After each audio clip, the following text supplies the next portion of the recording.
There we go. So now we're recording. Just wanted to make sure everyone knew that. Laura's going to drop a few links in the chat.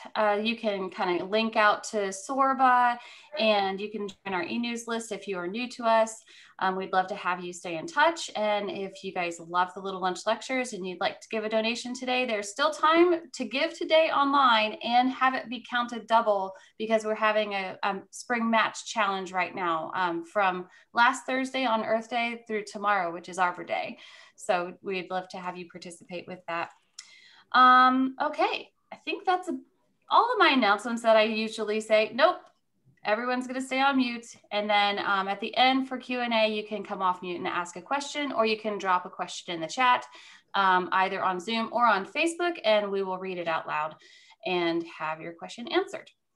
So I'd like to introduce our speaker today. Dave Ellegood is the president of the Cape Fear chapter of SORBA, which is Southern Off-Road Bicycling Association. I just want to mention right up front that SORBA is an invaluable partner to the Coastal Land Trust, and we'll hear a little bit more about that in Dave's talk today, but I just want to go ahead and give a big shout out and thank you to SORBA. Dave enjoys being a part of a group that builds and maintains trails for all to enjoy, working with the Coastal Land Trust and other landowners in the area to preserve nature and allow everyone a way to experience all that nature has to offer. Dave, take it away. All right. Yeah, like she said, we are part of a much larger group that is the entire Southeast. I believe we are at 47, 48 chapters right now. So the Tennessee, North Carolina, South Carolina, we haven't tapped into Virginia very much. I think Tennessee kind of overflows a little bit there, but Georgia, Florida, Alabama, all of those areas, we do a lot of stuff around there. We've even had Texas kind of call us and say, hey, can we be a part of you guys? And we told them no. But as far as the even bigger picture, the IMBA, the International Mountain Bike Association, is a part. They're kind of our we hold hands with them, I guess. The relationship has changed over the last couple of years, but now we're partners with them in a little bit different way. But if you go to the IMBA website, you can see all that. So basically, as the Cape Fear chapter of SORBA, what we do around here is we build sustainable trails. We try to build them the best we can in the wonderful sandy soil that we have around here. The sustainability part is something that I really like to focus on, and it's also a big part of why we work so well with the Land Trust. We have 3 trail systems currently. When we did have 4, we're part of the Hulk, the Horry County Bike and Run Park down in Myrtle Beach. They needed us to kind of step in and help out there, but we've since helped them create their own chapter of SORBA, so they've moved out on their own and even opened up a new trail as well. So if you're ever in Myrtle Beach, check them out. So as far as what we do for sustainability, the idea of sustainability has many different levels in the way I look at it, but the best thing is how we build with minimal impact to the land, the ecosystem, stuff like that. We try to leave soil intact, vegetation. We really try not to cut too much out. We work around trees. We do prune trees, so some of them will actually grow better in the long run. It's especially at the Brunswick Nature Park that is part of Land Trust. We really work closely with a lot of the parameters that they give us. So it definitely leads back to the sustainability part, because we are not impacting the area in any significant way. So a couple things to consider when designing a trail is first of all, we kind of look at it as it's a long-term relationship between humans and nature. The humans are going to be riding their bikes, hiking, whatever, and you can get out to see nature in a much easier and quicker way. Walking, you can go so far. Driving a car, you can get even farther. But to me, biking is kind of that happy middle ground because you can get farther and you can get deeper into the woods. So what we focus on when we're building the trails there is points of interest, geological features. Those features include ponds and lakes. Some of the areas, not around here, but well, I guess it used to be a little bit there at Brunswick Nature Park, but some of the historic features. I have friends that love, you know, Civil War stuff, and I've shown him a couple things around there. If there's a really cool tree, everybody loves a good tree. So, you know, we'll try to feature certain things as far as the vegetation, trees, stuff like that around there. And then we really try to get the trail to flow through the elevation in a great way. That helps both the people enjoy the bike trail a little bit more when you can flow through the elevation. You're not climbing as hard, unless you go to Browns Creek. That's a little bit different. We do build some trails to be a little bit more advanced, and people like that too. So when we physically make the trail, one of the first things we do is we just go out to the area and just walk around, similar to what the land trust does when they're looking at a piece of property. They just walk out there, they flag certain things for interest and water, you know, where swampland might be, you can put in, you know, mark the edge of that as well. And then once we get out there and kind of recognize the topography, then we can start looking into using the elevation to get the bike trails to flow through there. Certain obstacles, if we're building a beginner trail, you don't want high speeds, so we'll use certain trees or obstacles or even climbs to control speed.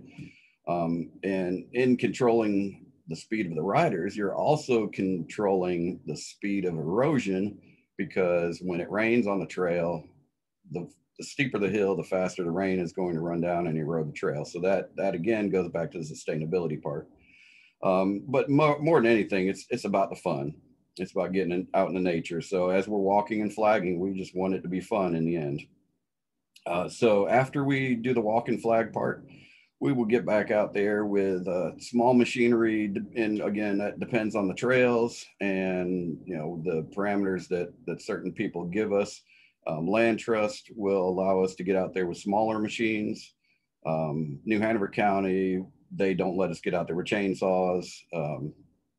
Browns Creek pretty much lets us do anything out there, and we can go, you know, we can take small machinery like mini excavators or front end loaders and stuff out there. So it's the relationship with the counties or the Land Trust or whoever the landowner is that kind of dictate that. But again, we don't want to go out there with a big bobcat and tear up the ground. So we use our best judgment when it comes to that. After trimming and clearing, we do what's called a bench cut. A bench cut is probably the biggest single important part about controlling erosion. What you want to do, and I did have a picture, but I'm not a good screen share. So basically you want to control the flow of water that's coming down a hill.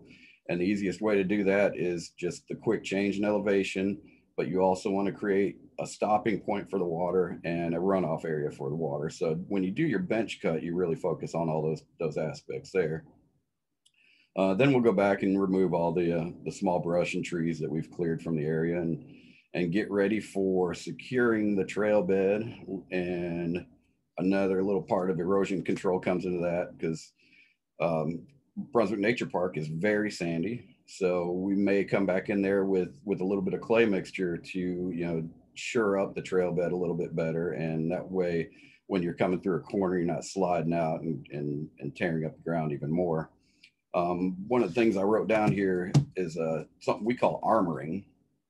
And armoring comes in many different forms, whether it's, you know, bringing concrete, rocks. We've even taken small trees that have fallen down and used that as armoring. And that just shores up a wall or a stream crossing or something like that. That way it's less of an impact. And again, back to the sustainability part. Armoring really comes into play in the sandier soils and stuff like that.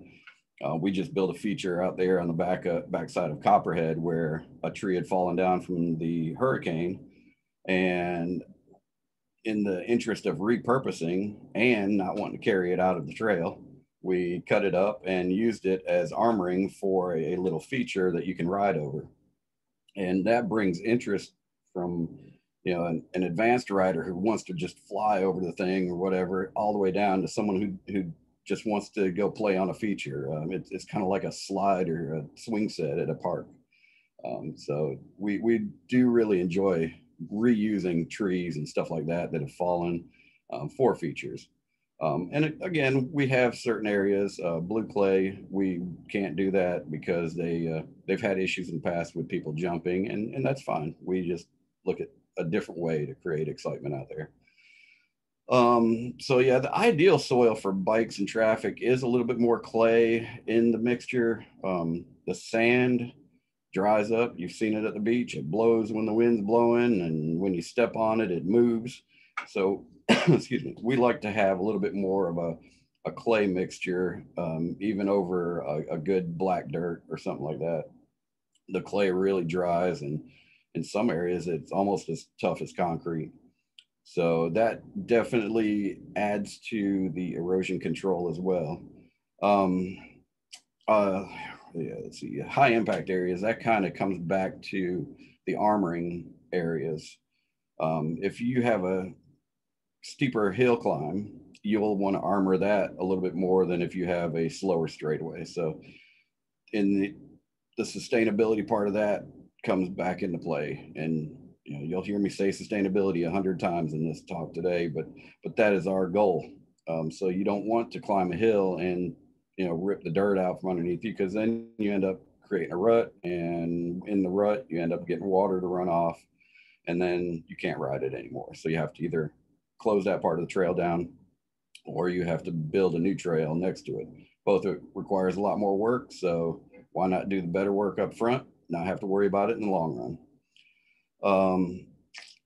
So yeah, at Brunswick Nature Park, we've taken the features thing a little bit higher to a higher level. We've also started doing some stuff up there, Browns Creek, and we've built wooden features. If you go back on the Copperhead section, you'll notice some skills areas, some jumps, some little walk boards, some skinnies. You can come up with all kinds of names for them. Browns Creek, we have some higher speed downhills that we've created wooden berms so you can carry speed in the more advanced sections. And that is a great thing. Water bars are another thing that we create with wood, and that's just another part of erosion control and armoring. But you know, we definitely love getting back to the jumps and stuff like that. We have a little section, if you've been out to Browns Creek, which I think Stephanie's jumped the creek out there before. But it's called Crocagator. I don't know who came up with that name, but it is a quick downhill. It is built mostly with clay, but we did take some trees and do some armoring going down that hill. And something like that does require a little bit more maintenance overall, but it creates a lot of excitement. We get people from all parts of the state to come just to ride that one section. But we properly build it for sustainability, and it's been doing great for the past year.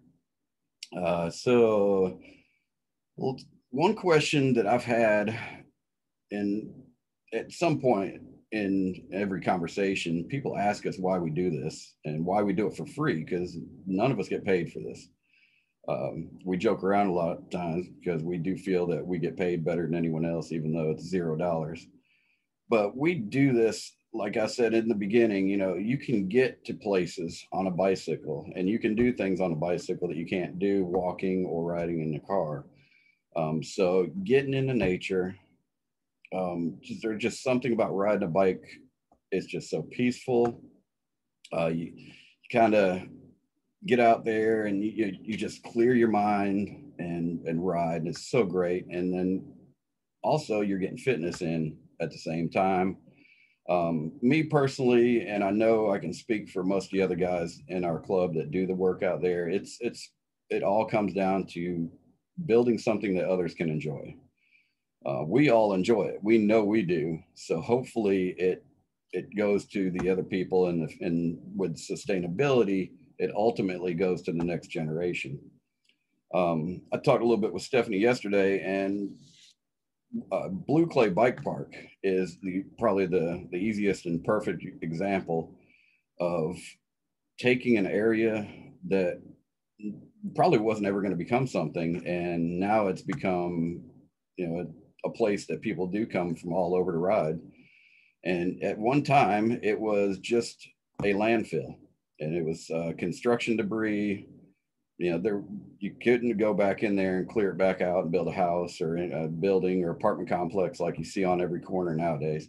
But we were able to go back in there and create over 7 miles of trail, and there's even an option for a little bit more back there if we can get New Hanover County to agree with us on that part. But the hillside at Blue Clay is an old landfill, and now it has become it's our original trail, and everybody loves riding over there. And even through the hurricane, we had 911 trees down, and I know that because we had to report it. But we were able to completely come back from a hurricane with 911 trees down and still have one of the best trails on the East Coast. Browns Creek is the second example I'll use. Basically, I'd say 45 to 55% of it is the airport easement. Another place where you couldn't do anything else because airplanes have to fly over it and they have to have that little bit of space. So we've created almost 13 miles of bike trail up there with the plan of doing 25.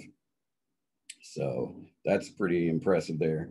And then, our favorite with the land trust is Brunswick Nature Park. And that, with so much building going on in Brunswick County, it is so awesome to take that 900 acres and create a buffer from certain, building areas, like Brunswick Forest or Mallory Creek, and create a buffer, which is, the soil is used as a filter for the water in the town creek.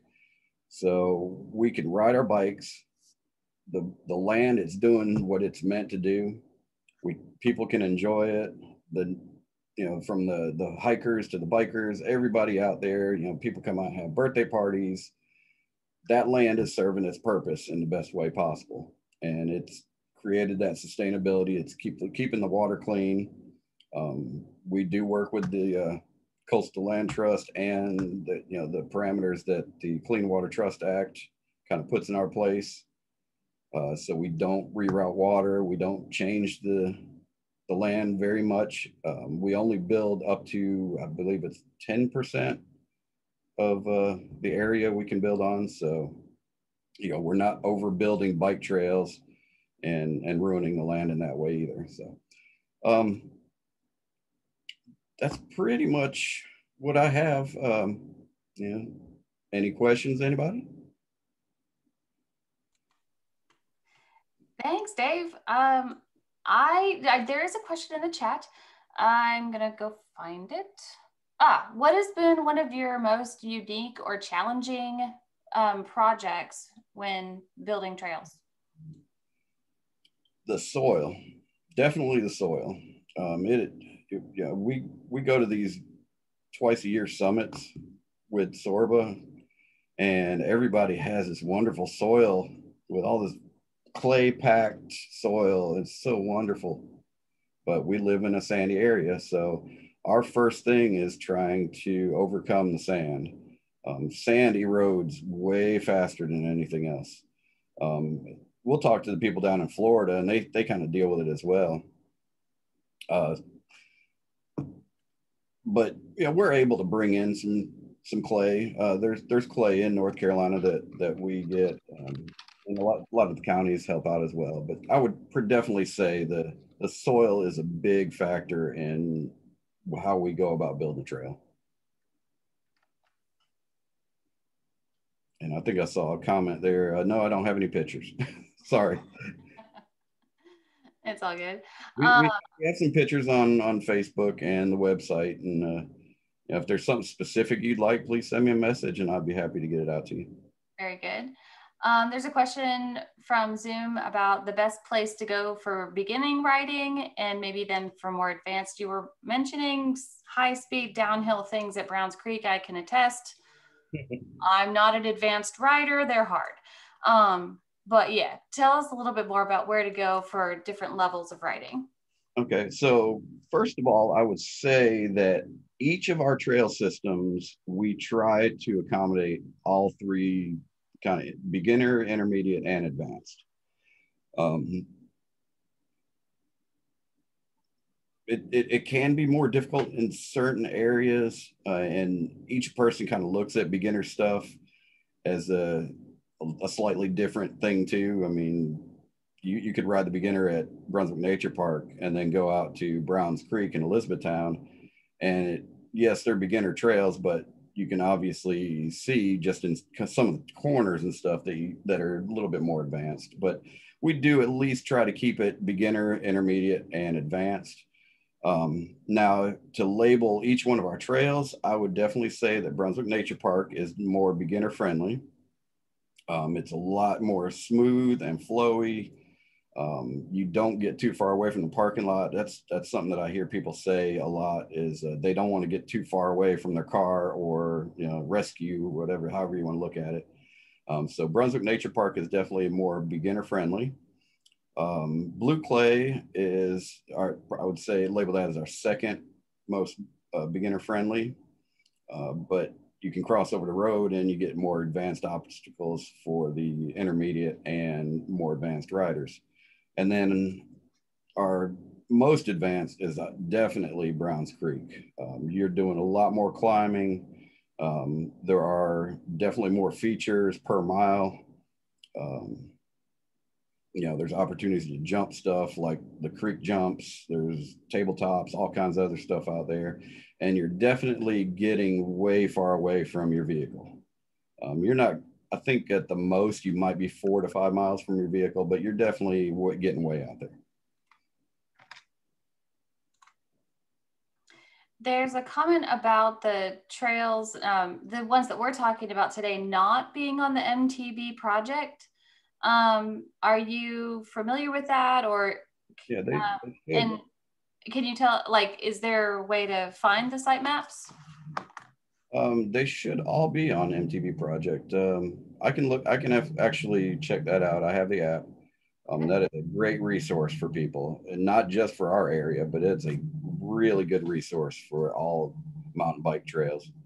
And I think there's even one that's very similar to that for hiking as well. But yeah, I can look into that. It should be on there. Cool. Yeah, I was going to ask that a similar question about Browns because so many new trails are being built at Browns right now. Mm-hmm. And so, and I never feel like I don't know where I am when I'm at that park. And so I didn't know if there are trail maps or places to look up, you know, what's going on at Browns and the best place to do that. The cool thing about the MTB project app is that you, the individual, can update it, and it basically will send us a notification. And if we see that there's something on there that can be improved, we can say, okay, you know, let's put this on there. And it will even divide, like if you go to like DuPont up in Brevard in the Pisgah area, DuPont has a large trail system, but it's divided up into different trails. So it will have each one of those loops and it'll label it, you know, from beginner to advanced. But yeah, I just looked on the app and you're right, blue clay is not on there for some reason. So I'll have to figure that out. Thanks for letting me know. Cool. Thanks, Tyler. Appreciate that. Let's see. Have you heard, Dave, about the new trails that are going to be built at Jacksonville? Yes. So is that within the SORBA, the Cape Fear SORBA region? That is a group up there called the Down East Cyclists. And you've probably met a few of them through the NICA stuff. But yeah, I was fortunate enough to be able to write a letter to help them get that grant. That I think they got a $40,000 grant for that. and they have a professional builder coming in. They should have the first phase done by the fall. And if I wouldn't have thought about it, I would have been able to tell you the name of it. I was just gonna say, do you know the name? But it was an article in I think either the Jacksonville Daily News or the Star News recently, within the last couple of months, about whole new bike park going to be built in Jacksonville. So that's very exciting. Yeah, they've had a couple of trails, Henderson Pond, but that's on the base. You have to either go with somebody or you have to be a part of that. They used to have one a long time ago that they called it the Brig Trail, I believe, and that one had to be shut down for some reason. Then they opened up Jacksonville Commons, which was a very short trail, but because of its location, they end up having to build on it. They just couldn't maintain that one. But yeah, the new one is going to be awesome, and it's being professionally built. I'm looking real forward to it. Nice. I think that's all the questions that I have in the chat, but if anyone else has questions or comments or would love to share your favorite moment at any of these bike parks, feel free to come off of mute and let us know or ask a question. Hey, Dave, this is Will Summer. Just a question for you regarding kind of trail building BMPs and sustainability. Some of the BMPs have there's a notion of you want to have X amount of trails available so that when folks come, they don't just do 3, 4, 5 laps on a little 2-mile circuit and kind of create 3 or 4 times the wear and tear. Right. What's your experience on, if you were going to look at a place that people are going to have to drive to, a destination, what would be your basement on that, on mileage? Most trails that we encounter, we like, our trails personally started out in the 6-7 mile range. That seems to be pretty good. And most trail systems that you go to, you'll see them from 5 to 10 miles. But multiple laps is a big factor, and it's even come into play with the popularity of e-bikes. I know the Forestry Service was really concerned with e-bikes because now you can go even farther, faster. But we've been working closely with the trail systems, all the landowners and stuff like that, and creating limits when it comes to e-bikes and stuff like that. So class 1 bikes, which are only pedal assist, no throttles or anything like that, and they're limited to 20 miles an hour. That seems to be everybody's favorite little, stopping point to who comes on the trail and who doesn't. But, somewhere like Brunswick Nature Park, 2 laps out there, 3 laps out there, you're going to be close to ready to get back in the car. Browns Creek, I did 5 laps out there one time, and I almost sold all my bikes. So, and I think for my birthday, I rode 47 miles of blue clay, and yeah, I think that was 6.5 laps, but not everyone's going to do something stupid like that. So typically we're looking for people to ride, 7 to 14 miles, and most of our trails will do that within 1 to 2 laps. So great question, Will.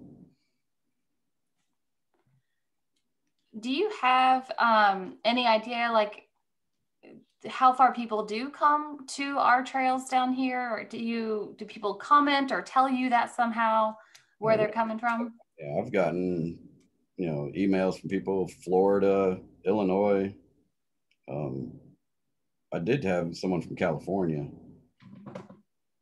and they were just shocked that we had trails. When we ran Myrtle Beach, the amount of people that would come from all over was definitely more in Myrtle Beach because of it being a destination location.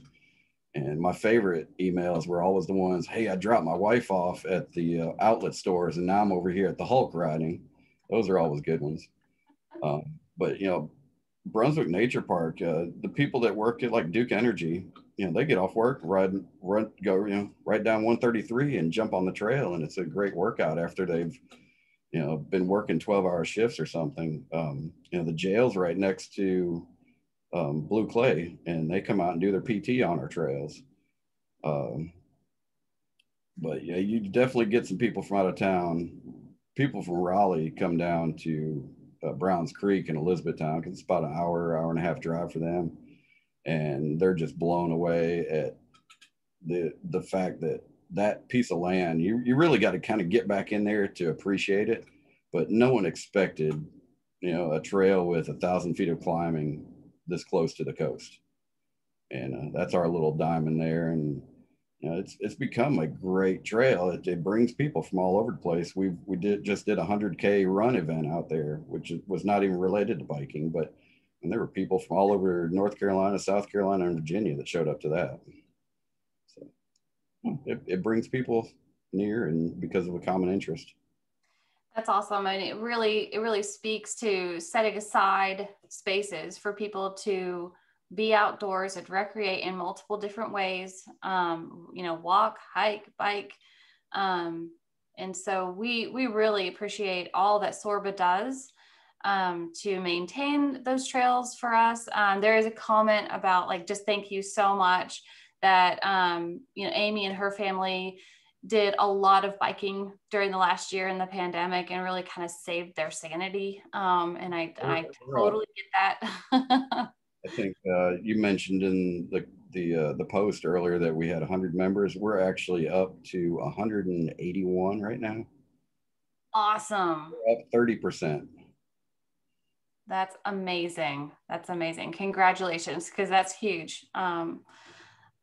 So that's cool. So if there are no more questions, I'm going to say thank you again to Dave for sharing your time with us and chatting with us a little bit about Brunswick Nature Park, Blue Clay Park, and Browns Creek. They all start with B's for bicycling, so that's easy to remember. But thank you again for being here. I do want to just say a couple of announcements about the upcoming Little Lunch lectures. We have all of May scheduled, so we'd love to see all of you back.